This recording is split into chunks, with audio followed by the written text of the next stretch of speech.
Good morning. Today we're going to be using substitution method to solve a system of linear equations.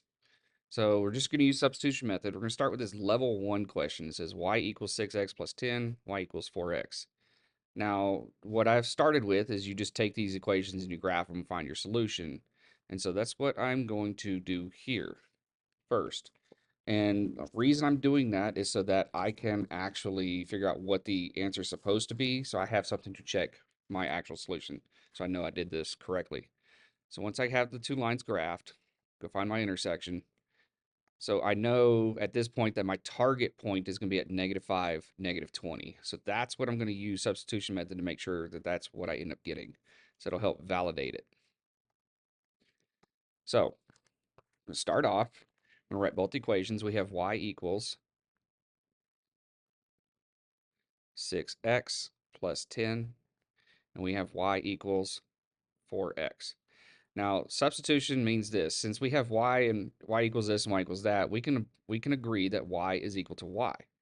And so what we're going to do is we're going to take the 6x plus 10, we're going to replace this y with it. So we're going to get rid of that y, and we're going to take the 6x plus 10 and replace it. Then we're going to get rid of this y, and we're going to take the 4x and replace it. And now what happens is we actually end up solving for x first because it's the only variable that remains in the problem.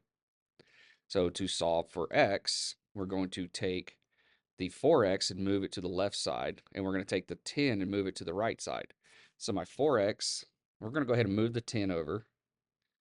We're going to move the 10, moves it over to here. Now when you move it, you got to change its value. And then we're going to take the 4x and we're going to move it to the left side of the equal sign. And just like the other one, we have to change its value. So we're taking 6x minus 4x. We need to combine the x's here.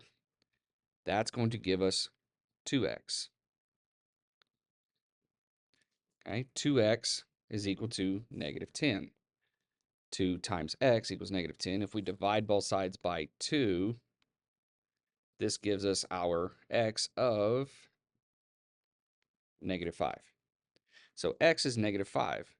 Now what we're going to do is we're going to plug it into one of these equations. I'm going to choose the one on the left, 6x plus 10. So we're going to substitute the -5 in place of the x.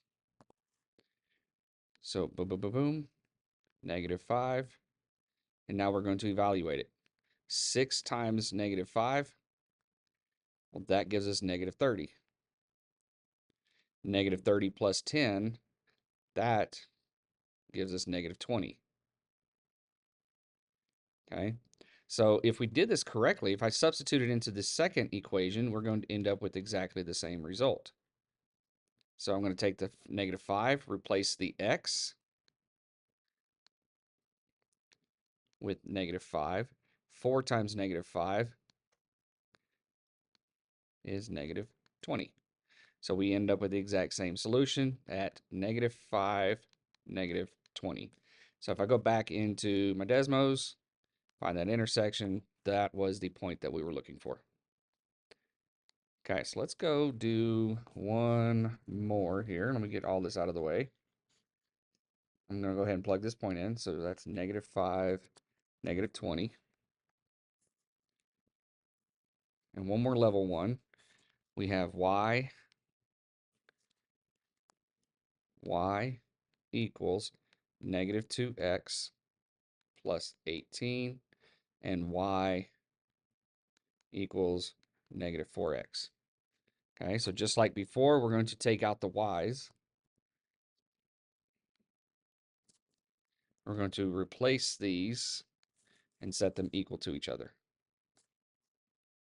Okay, then we're going to move the 18 to the right side. When we move it to the right side, we're going to change it to a -18. Then we're going to take the -4x, move it to the left side, and we're going to change to a positive. -2 plus 4, that's going to give us 2. Negative, or 2x is equal to negative 18. 2 times x, so that means if we divide both sides by 2, we're going to end up with negative 18 divided by 2, which is negative 9. So x is negative 9. Substituting it back in to solve for y is equal to negative 2 times negative 9, or negative 2x plus 18. Substitute the x for negative 9. Negative 2 times negative 9 is 18. 18 plus 18, that is 36. So if I try the second one, I should get the same result. That'll tell me if I did it right. Negative 4 times x, replace the x with negative 9. Negative 4 times negative 9, that is 36. So we have negative 9, 36 is the solution point.